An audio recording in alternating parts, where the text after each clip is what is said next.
కూటమి ప్రభుత్వంలో నామినేటెడ్ పోస్టుల హడావుడి అయితే మొదలైపోయింది. నామినేటెడ్ పోస్టుల కోసం ఎంతోమంది ప్రయత్నం చేస్తున్నటువంటి నేపథ్యంలో అన్ని పోస్టుల సంగతి పక్కన పెడితే 2 పోస్టుల కోసం ఎంతోమంది పోటీ పడుతున్నట్లుగా, ఆ 2 పోస్టులు కేవలం 2 వ్యక్తులనే వరుస్తున్నటువంటి నేపథ్యంలో ఆ 2 వ్యక్తులకే ఆ 2 పోస్టులు రాబోతున్నట్లుగా ఇప్పుడు సోషల్ మీడియాలో చక్కర్లు కొడుతున్న నేపథ్యంలో ఇంతకీ ఆ 2 పోస్టులు ఏంటి, ఆ 2 పోస్టులు వరించబోతున్నటువంటి ఆ 2 వ్యక్తులు ఎవరు అనేది మనం విశ్లేషణ చేసుకునేటువంటి ప్రయత్నం చేద్దాం. ప్రస్తుతం మనతో పాటు ఉన్నారు ప్రముఖ రాజకీయ విశ్లేషకులు, ప్రముఖ సీనియర్ జర్నలిస్ట్ సిఎస్ రావు గారు. సార్తో మాట్లాడదాం. Sir hi sir. హలో. కూటమి ప్రభుత్వం కొలువు తీరిన తర్వాత ఇప్పుడు నామినేటెడ్ పోస్టుల హడావుడి అయితే మొదలైంది. నామినేటెడ్ పోస్టుల కోసం కాంపిటీషన్ అయితే భారీగానే ఉంది. ఎందుకంటే కూటమిలో 3 పార్టీలు ఉన్నటువంటి నేపథ్యంలోనే చాలామంది కూడా నామినేటెడ్ పోస్టుల కోసం పోటీ పడుతున్నటువంటి నేపథ్యంలో అన్ని పోస్టులు పక్కన పెడితే 2 పోస్టుల కోసం భారీగా పోటీ ఉన్నట్లుగా, కానీ ఆ 2 పోస్టులు మాత్రం 2 ప్రత్యేకమైనటువంటి వ్యక్తులను వరించబోతున్నట్లుగా కొన్ని వార్తలు వస్తూ ఉన్నాయి. ఇంతకీ ఆ 2 పోస్టులు ఏంటి, ఆ 2 పోస్టులు వరించబోతున్న ఆ వ్యక్తులు ఎవరు అంటే ఏం చెప్తారు సార్? ఇప్పుడు ఆ 2 పోస్టులు మిగతా వాటికన్నా కూడా ఎందుకు క్రేజ్ ఉంది అని అంటే కనుక, ఒకటేమో తిరుమల తిరుపతి దేవస్థానానికి సంబంధించినటువంటి చైర్మన్ పోస్టు. అది ప్రపంచ ఆధ్యాత్మిక కేంద్రంగా విరాజిల్లుతుంది తిరుమల తిరుపతి దేవస్థానం. దానికి ఎవరు కాదనలేనటువంటిది. అలాంటి తిరుమల తిరుపతి దేవస్థానానికి సంబంధించినటువంటి బోర్డు చైర్మన్ అని అంటే ప్రపంచవ్యాప్తంగా గుర్తింపు వస్తుంది. ప్రపంచవ్యాప్తంగా వివిధ రంగాల్లో ఉండేటువంటి ప్రముఖులు అక్కడికి వస్తూ ఉంటారు దర్శనానికి. ఆ సందర్భంగా ప్రోటోకాల్ ప్రకారం వీళ్ళు వెళ్ళి వాళ్ళని ఆహ్వానించడం, వాళ్ళకి దర్శనాలు ఇప్పించడం, తర్వాత వాళ్ళతో పరిచయాలు పెంచుకోవటం, ఇవన్నీ కూడా అవకాశాలు, చైర్మన్ పదవికి ఉండేటువంటి అవకాశాలు. ప్రపంచవ్యాప్తంగా టాప్ మోస్ట్ వాళ్ళందరూ కూడా వస్తుంటారు అక్కడికి. వివిధ రంగాల్లో బాగా హైలీ ఎండ్కి చేరినటువంటి వాళ్ళు వస్తుంటారు అక్కడికి. వాళ్ళతోటి పరిచయాలు అంటే మామూలు విషయం కాదు కదా. అది తిరుమల తిరుపతి దేవస్థానం వెంకన్న స్వామి ఇచ్చేటువంటి ఒక అద్భుతమైనటువంటి అవకాశం. అది వరం, ఒక రకంగా చెప్పాలంటే వరం. అసలు తిరుమల శ్రీవారి సన్నిధిలోకి ఉండడమే పెద్ద వరం. ఆ వరం ఇచ్చినటువంటి బహుమతి ఏంటంటే ప్రతిరోజు ప్రపంచవ్యాప్తంగా దేశ విదేశాల నుంచి వచ్చేటువంటి వివిధ రంగాలకు సంబంధించినటువంటి ప్రముఖులతోటి రిలేషన్ ఏర్పడటానికి ఒక పెద్ద వేదిక అది. అవును, అంతకన్నా పెద్ద పోస్ట్ ఏముంటుంది? సో ఆ పరిచయాలతోటి ఏం చేస్తారు అనేది వాళ్ళ టాలెంట్ని బట్టి ఆధారపడి ఉంటుంది. అందుకే దానికి కాంపిటీషన్ ఎక్కువైంది. ఆ పరిచయాలతోటి ఏమేం చేసుకుంటారు రాజకీయ నాయకులు అనేది అందరికి తెలిసినటువంటి విషయం. అందుకే దానికి బాగా కాంపిటీషన్ ఎక్కువైంది. కాంపిటీషన్ ఎక్కువైనటువంటి క్రమంలో రోజుకు ఒక పేరు బయటకు వస్తుంది. ఈ రోజుకి ఇదిగో ఈయనే ఫైనల్, మళ్ళా 24 గంటలు కాకముందే లేదు ఆయన హోల్డ్ అయిపోయింది ఇంకొక పేరు అని చెప్పి వస్తూ ఉంటుంది. త్వరలో ప్రకటించబోతున్నారు, ఇదిగో సాయంత్రం వచ్చేస్తుంది జీవో అని చెప్పి గత 4 రోజుల నుంచి ఆ పోస్టుకు సంబంధించి రకరకాల ప్రచారాలు జరుగుతుంది. అసలు ఈ పోస్ట్కి ఆశిస్తున్నటువంటి వాళ్ళ లిస్టు తీసుకుంటాం మనం, అనేక మంది ఉన్నారు. మనకు ఫస్ట్లో ఏమి వినపడింది? అసలు ఒక ఛానల్ కాదు, నాగబాబు పేరు వినపడింది. నాగబాబు అయితే నాగబాబు నాకు వద్దు, దేవుడి మీద నమ్మకం లేదు అని చెప్పి ఆయన ఏదో చెప్పాడు అని చెప్పేసి ఆ రోజున. ఆ తర్వాత ఏమైంది? ఆయన సినిమా ప్రొడ్యూసర్ ఉన్నారు కదా, సినిమా ప్రొడ్యూసర్కి ఇస్తారు అశ్విని దత్కి అని చెప్పి కొన్ని రోజులు నడిచింది. లేదు మురళీమోహన్కి అని చెప్పి సినిమా వాళ్ళు ఒక ప్రచారం లేవనెత్తారు. లేదు ఇవన్నీ కాదు, అసలు ఎప్పటి నుంచో రఘురామకృష్ణరాజు ఆంధ్రప్రదేశ్ కోసం పోరాడుతున్నారు. ఆయన వైఎస్ఆర్ కాంగ్రెస్ పార్టీలో ఉండి కూడా వీరోచితమైనటువంటి పోరాటం చేసి ఆయన చావుని దగ్గరకు తీసుకొచ్చుకొని పోరాడారు. ఆయన జగన్మోహన్ రెడ్డి పెట్టినటువంటి హింసలను బరాయించాడు ఆంధ్రప్రదేశ్ రాష్ట్రం కోసం అని చెప్పి అందరికి తెలిసినటువంటి విషయం. కాబట్టి ఆయనకి ఇవ్వడమే న్యాయం అనేటువంటిది కొన్ని రోజులు వినిపించారు. కొన్ని రోజులు మాజీ జస్టిస్కి వచ్చినట్టుగా, కొన్ని రోజులు మాజీ జస్టిస్. ఆ తర్వాత అది తర్వాత వచ్చింది. ఫస్ట్ ఇప్పుడు దాదాపుగా అందరికన్నా బాగా హైలైట్ అయింది రఘురామకృష్ణరాజు గారు. ఆయనకే ఇవ్వాలి అని డిమాండ్ చేసిన వాళ్ళు సోషల్ మీడియాలో కానీ సోషల్ మీడియా ఏతరంగా కానీ చాలామంది కోరుకుంది ఏంటంటే రఘురామకృష్ణరాజుకి ఇస్తే న్యాయం చేసినట్టు అవుతుంది. ఆయన చేసినటువంటి పోరాటానికి కానీ ఆయన చేసినటువంటి త్యాగానికి కానీ నిజంగా కూడా ఆయన మీద అత్యాయతనం జరిగింది కదా, ఆ మేరకు కేసు కూడా నమోదైంది కదా. ఇప్పుడు అత్యాయతనం జరిగింది. ఆయన ఒక రకంగా ఎవరు జగన్మోహన్ రెడ్డిని విమర్శించడానికి ముందుకు రానటువంటి రోజుల్లో ఆయన వచ్చి తన ప్రాణం మీద కూడా తీసుకొచ్చుకున్నాడు అనేది సగటు ఆంధ్రప్రదేశ్ పౌరుడికి, ప్రపంచంలోని తెలుగు వాళ్ళందరూ కూడా తెలుసు. కాబట్టి అలాంటి తిరుమల తిరుపతి దేవస్థానం లాంటి పోస్ట్ ఆయనకి ఇస్తే సబబుగా ఉంటుంది, అది న్యాయం కూడా అనేది చాలా బలంగా సోషల్ మీడియా వేదికలుగా వినిపించింది. సరే, ఆ తర్వాత ఏంటంటే కాదు రఘురామకృష్ణరాజు గారికి ఇది కాదు, ఢిల్లీ పంపిస్తున్నారు ఆయన్ని. ఆంధ్రప్రదేశ్ ప్రభుత్వ ప్రత్యేక ప్రతినిధిగా ఢిల్లీ పంపిస్తే ఢిల్లీలో చాలా లైజనింగ్ చేయాల్సి ఉంది ఆంధ్రప్రదేశ్ రాష్ట్ర ప్రయోజనాల గురించి. కాబట్టి ఆయనకు ఆ పదవి రిజర్వ్ చేసి పెట్టారు, ఇది కాదు అని చెప్పేసి ఇంకో పేరు తీసుకొచ్చారు.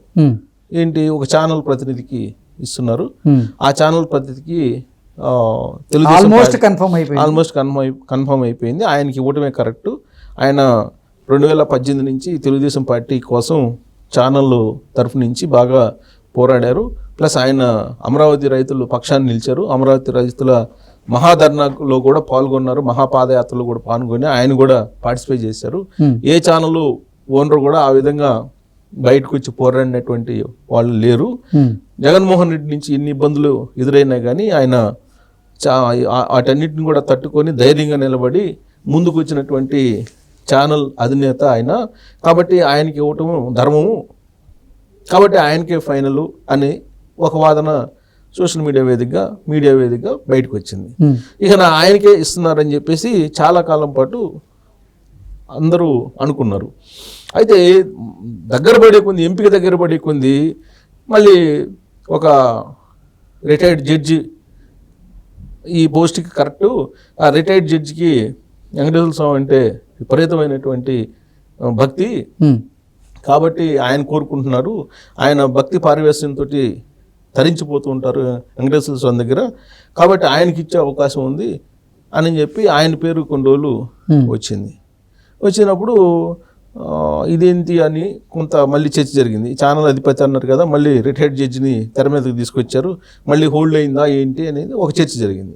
అది అయిపోయిన తర్వాత కొన్ని రోజులు అశోక్ గజపతిరాజు గారి పేరు వినపడింది. అశోక్ గజపతిరాజు అప్పుడప్పుడు వినిపిస్తుంది, మళ్ళీ ఆయన వినిపించింది. ఆయనకి ఏదో మాన్సాస్ ట్రస్ట్లో ఆల్రెడీ ఆయన చైర్మన్గా ఉన్నారు కాబట్టి ఇది ఎందుకు అని చెప్పి ఆయన్ని కొన్ని రోజుల పాటు చర్చి పెట్టి ఆయన్ని పక్కకు తోసేశారు. ఆయన అయిపోయిన తర్వాత కాదు ఇది పార్టీకి సంబంధించినటువంటి రాజకీయ నాయకులకి ఇవ్వాలి, అలా కనుక ఇచ్చే కోణంలో అయితే కనుక కళా వెంకట్రావుకి ఇవ్వబోతున్నారు, సో కళా వెంకట్రావుకి కన్ఫర్మ్ అని చెప్పి కొన్ని రోజులు నడిచింది.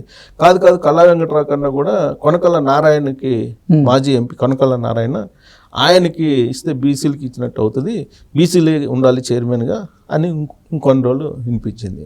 సరే, ఇప్పుడు తాజాగా ఏంటి, మళ్ళా ఇప్పుడు ఆల్రెడీ రేపు మాపో జీవో ఇస్తారని చెప్పి అనుకుంటున్నటువంటి సమయంలో వీళ్ళందరూ కాదు, అసలు గోకరాజు గంగరాజుకి ఇవ్వమని చెప్పి బీజేపీ వాళ్ళు ఢిల్లీ నుంచి ప్రజలు చేస్తున్నారు. కాబట్టి బీజేపీ కోటాలో అది తిరుమల తిరుపతి దేవస్థానం వెళ్ళిపోతుంది. ఈ విషయం ఆల్రెడీ ఎప్పుడో బీజేపీ వాళ్ళు చెప్పేశారు. కాబట్టి జనసేనకి, తెలుగుదేశం పార్టీకి ఆప్షన్ లేదు అనేది తాజాగా అక్కడికి వచ్చి ఆగిపోయింది ప్రచారం, గోకరాజు గంగరాజుకి ఇస్తున్నారని. ఇది మరి నిజమో అబద్ధం తెలియదు, కానీ ఈ లేటెస్ట్ ట్విస్ట్. కానీ కొంతమంది అంటారు లేదు ఛానల్ అధిపతికి అయిపోయింది అని చెప్పి అంటున్నారు. బట్ ఢిల్లీలో ఉండే బీజేపీ పెద్దలు మాత్రం గోకరాజు గంగరాజుకి ఇవ్వాల్సిందేనని చెప్పి వాళ్ళు ఏదో పట్టుబట్టారు, ఆయనకే అయిపోతుంది అని చెప్పి చెబుతున్నారు. ఇది తిరుమల తిరుపతి దేవస్థానానికి సంబంధించినటువంటిది. ఇంకొక పోస్ట్ ఏంటంటే డిజిటల్ కార్పొరేషన్ చైర్మన్. గతంలో లేని విధంగా ఈసారి దీనికి పెద్ద కాంపిటీషన్ ఏర్పడింది. ఈ కాంపిటీషన్ ఏర్పడినటువంటి క్రమంలో రకరకాల పేర్లు దాని మీద వచ్చినాయి. కొన్ని రోజులు ఈ కొంత మీడియాకి సంబంధించినటువంటి సోషల్ మీడియాలో యాక్టివ్గా కొంచెం పెద్ద ప్లాట్ఫామ్ కలిగినటువంటి ఒక ఓనర్ పేరు వినిపించింది. ఆ తర్వాత అసలు తెలుగుదేశం పార్టీలో ఉండేటువంటి సోషల్ మీడియాని మానిటర్ చేస్తున్నటువంటి ఒక కీలకమైనటువంటి లీడర్ పేరు వినిపించింది. లోకేష్ అత్యంత దగ్గరగా ఉంటాడు కాబట్టి ఆయనకే కన్ఫర్మ్, ఇక ఛాన్స్ లేదన్నప్పుడు ఆయన పేరు దగ్గర ఆగిపోయింది. దాదాపు చాలా రోజుల పాటు ఇక జీవో వస్తుంది రేపో ఎల్లుండి అని చెప్పి దాదాపు 15 రోజుల నుంచి అందరూ ఎదురు చేశారు. కానీ చీరా జీవో రేపో ఎల్లుండో రాబోతుంది అనగానే కొత్త పేర్లు తెర మీదకి వచ్చినాయి. కాదు ఆయనకి కాదు, ఒక ఎన్ఆర్ఐ ఉన్నాడు, ఆ ఎన్ఆర్ఐకి ఇవ్వబోతున్నారు, ఆ ఎన్ఆర్ఐ ఈ సోషల్ మీడియా దాంట్లో ఎక్స్పర్టు, ఆయనకి ఇవ్వబోతున్నారు అనేటువంటి ఇంకో ప్రచారం వచ్చింది. కాదు ఆయనకి కూడా కాదు, పార్టీలో అధికార ప్రతినిధిగా ఉన్నటువంటి ఒక యంగ్ లీడర్ ఉన్నాడు, ఆయన ఇప్పుడు ఆ పదవికి సూటబుల్, ఆయనకి ఇస్తున్నారు అని చెప్పి దాదాపుగా ఆయనకి ప్రచారం బాగా వెళ్ళిపోయింది సోషల్ మీడియాలో. ఆయనకి రకరకాల వాళ్ళు ఫోన్లు చేసి కంగ్రాచులేషన్ చెప్పడం ఇవన్నీ చేశారు. ఆయనేమో నాకెందుకు అసలు దాని మీద అనుభవం లేదు, నాకు తగిన మీద పోస్ట్ ఇస్తే నేను న్యాయం చేయగలను, కానీ ఇది నాకు ఇస్తే నేనేం చేయగలను అనేది ఆయన అభిప్రాయం ఆయనకుంది. సరే, ఇవన్నీ ఇలా ఉన్నప్పుడు సడన్గా ఇంకొక పేరు ఉత్తరాంధ్ర నుంచి ఇంకొక లీడరు, సీనియర్ లీడర్ కుమారుడి పేరు ఇప్పుడు తెర మీదకి వచ్చింది. తెర మీదకి వచ్చి ఆయనకి ఇస్తున్నారు, ఆయన కూడా లోకేష్ కోటరీల మనిషిను కాబట్టి ఆయనకి ఇస్తున్నారు అని చెప్పి ఆయన పేరు చెప్తుంది. అలా కాదు, గతంలో నుంచి కొన్ని కేసులు ఎదుర్కొంటున్నటువంటి ఇంకొక లీడర్ ఉన్నారు, ఆయనకి ఇచ్చే అవకాశం ఉంది ఈ డిజిటల్ మీడియా కార్పొరేషన్ అని ఇంకొక పేరు తెర మీదకి వచ్చింది. అంటే దాదాపుగా ఒక డజన్ పేర్లు దీని మీద తెర మీదకి వచ్చినాయి. గతంలో ఎప్పుడు లేని విధంగా దీనికి ఎందుకు క్రేజ్ పెరిగిందంటే రాబోయేటువంటి 2029 ఎన్నికల్లో డిజిటల్ మీడియా లీడ్ చేయబోతుంది. అది అందరికీ తెలిసినటువంటి విషయమే. డిజిటల్ మీడియా అనేది లీడ్ చేయబోతుంది ప్రచారంలో. కాబట్టి ప్రభుత్వానికి 2029 నాటికి బాటలు వేయాలంటే ఈ డిపార్ట్మెంట్ చాలా ఇంపార్టెంట్. దీన్ని పగడ్బందీగా నడపగలిగిన వాళ్ళకి చైర్మన్ పదవి ఇస్తేనే రాబోయేటువంటి రోజుల్లో కూటమి ప్రభుత్వానికి గెలుపు అవకాశాలు ఉంటాయి. కాబట్టి ఆచితూచి దీన్ని ఫైనల్ చేయాలి అనేటువంటి ఉద్దేశంతో రకరకాల పేర్లని పరిశీలిస్తున్నటువంటి క్రమంలో వీళ్ళందరి పేర్లు, ఒక డజన్ పేర్లు ఒకేసారిగా తెర మీదకి వచ్చాయి. ఇక మిగతా పోస్టులు ఏదైతే ఉన్నాయో కార్పొరేషన్ పదవులు, సరే అవి అన్నీ కూడా క్యాబినెట్ ర్యాంక్ హోదాలే, క్యాబినెట్ ర్యాంక్ పదవులే. అయితే మిగతా వాటికి లేనటువంటి క్రేజ్ వీటికే రావడానికి కారణం ఏంటంటే ఇది రీజను. ఇప్పుడు ఫస్ట్ లిస్టులో దాదాపు 30 నుంచి 40 కార్పొరేషన్ పదవులు, నామినేటెడ్ పదవులు, కార్పొరేషన్ కాదు నామినేటెడ్ పోస్టులను అనౌన్స్ చేయబోతున్నారు ఈ 4-5 రోజుల్లో అని చెప్పి వినిపిస్తుంది. అందుకని చెప్పి చాలామంది వాళ్ళ స్టైల్లో ప్రయత్నాలు అయితే చేస్తూ ఉన్నారు. అయితే ఒక ఫార్ములాని అయితే తయారు చేసుకుని తెలుగుదేశం పార్టీ ఈ ఎంపిక విషయంలో అని చెప్పి తెలుస్తుంది. ఏంటి ఆ ఫార్ములా అంటే, తెలుగుదేశం పార్టీ, జనసేన, బీజేపీ కూటమి కాబట్టి తెలుగుదేశం పార్టీ ఎమ్మెల్యేలు ఉన్న చోట 60% తెలుగుదేశం పార్టీకి, 30% ఏమో జనసేనకి, 10% ఏమో బీజేపీకి. అదే జనసేన పార్టీ ఎమ్మెల్యే ఉన్న చోటేమో 60% జనసేనకి, 30% తెలుగుదేశం పార్టీకి, 10% బీజేపీకి. బీజేపీ ఎమ్మెల్యే ఉన్న చోటేమో 50% తెలుగుదేశానికి, 40% జనసేనకి, 10% బీజేపీకి అనే ఈక్వేషన్ ఒకటి తయారు చేసుకున్నారు. ఆ ఈక్వేషన్ని ఫిలప్ చేసుకుంటూ నియోజకవర్గాన్ని యూనిట్గా తీసుకొని ఎవరికి ఇస్తే బాగుంటుంది అనేటువంటి ఎంపికను విచిత్రమైనటువంటి పరిణామం ఏంటంటే రాబిన్ సింగ్ అప్పచెప్పారు. దానికి ఏదో IVRS సిస్టమ్ ఏదో పెట్టి ప్రజాభిప్రాయాన్ని తీసుకుని అభ్యర్థుల్ని ఎన్నికలప్పుడు ఏ విధంగా అయితే అనౌన్స్ చేస్తున్నారో అదే తరహాలో ఇప్పుడు పార్టీ క్యాడర్ నుంచి అభిప్రాయాలను సేకరించి IVR సిస్టమ్ ద్వారా ఈ పోస్టులను ఫైనల్ చేస్తున్నారు అనేది కూడా ఒకటి వినిపిస్తూ ఉంది. సో మరి సైంటిఫిక్గా కనుక వీళ్ళు ఎంపిక చేస్తే దాని ఫలితాలు సానుకూలంగా ఉంటాయి. అలా కాకుండా ఇది కనుక అన్సైంటిఫిక్గా వెళ్ళి రకరకాల ప్రెజర్స్ తోటి దాన్ని కనుక మిస్ఫైర్ అయితే మాత్రం దాని పరిణామాలు భవిష్యత్తులో నెగిటివ్ వచ్చే అవకాశం ఉంది. సో ఇప్పటికే ఎవరెవరున్నా కాదన్నా 2 నెలల నుంచి తెలుగుదేశం పార్టీ అంటే కూటమి పార్టీ అధికారంలోకి వచ్చిన తర్వాత ఏం చేసిందని సొంత క్యాడర్ ప్రశ్నించుకుంటున్నటువంటి పరిస్థితి. కాబట్టి ఇలాంటి సందర్భంలో నామినేటెడ్ పోస్టుల విషయంలో కనుక మిస్ఫైర్ అయ్యేలాగా కనుక ఎంపిక చేస్తే అది మరింత పెరిగేటువంటి ప్రమాదం అయితే పొంచి ఉందని చెప్పచ్చు. Okay sir, thank you so much. Thank you.